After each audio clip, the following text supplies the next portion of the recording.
বাঁকুড়ার রানী মুকুটমণিপুরের সংস্কারের কাজের জন্যই জলাধার থেকে জল ছাড়ার সিদ্ধান্ত গ্রহণ করেন সেচ দপ্তর। সেচ দপ্তর সূত্রে জানা যায়, মুকুটমণিপুর জলাধার থেকে 3000 কিউসেক জল ছাড়া হবে, যার ফলে কংসাবতী নদীতে জলস্রোত দেখার মতো। বর্তমানে পর্যটকেরা এই জায়গাতেই আসেন পলাশ ফুল দেখার জন্য।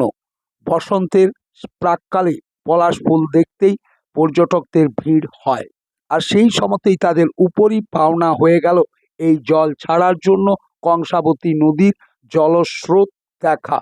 তা নিয়েই বাঁকুড়া এক্সপ্রেস টিভির মুখোমুখি হয়ে বেশ কয়েকজন পর্যটক জানালেন, এই সময় এতটা জল তারা দেখতে পাবেন তা আশা করেননি।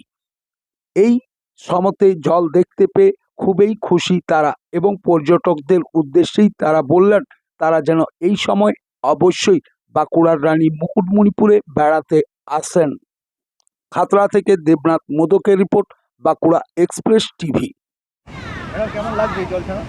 দারুণ, এক কথায় যাকে বলে মার্ভেলাস, অসাধারণ। মানে এতদিন ধরে বাঁকুড়ায় আসছি মুকুটমণিপুরের এই অসাধারণ প্রাকৃতিক দৃশ্য দেখতে, কিন্তু মানে এখন মানে ইউজুয়ালি বসন্তকালে এই দৃশ্যটা দেখা যায় না, আর আমরা এক্সপেক্ট করিনি যে এরকম একটা দৃশ্য দেখতে পাবো। কিন্তু এক কথায় অসাধারণ, মানে এসে বাড়তি পাওনা হলো এটা?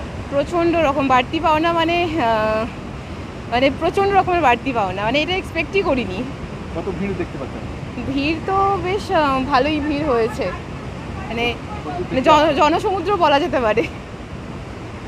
আর এখনো পর্যন্ত যারা আসেনি, আসার কথা ভাবছে, তারা এক মুহূর্তেও দেরি না করে মানে 3-4 দিনের মধ্যে মুকুটমণিপুর চলে আসা উচিত, মানে এই অসাধারণ দৃশ্যটা নিজের চোখে দেখার জন্য।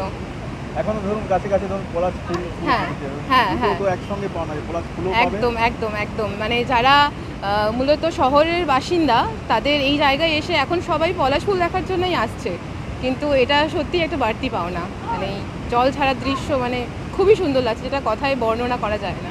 আপনার নাম? আমার নাম সুপ্রিয়া সোরেন। কোথা থেকে? আমি বাঁকুড়া থেকেই আসছি, অ্যাকচুয়ালি আমার বাড়ি পুরুলিয়া।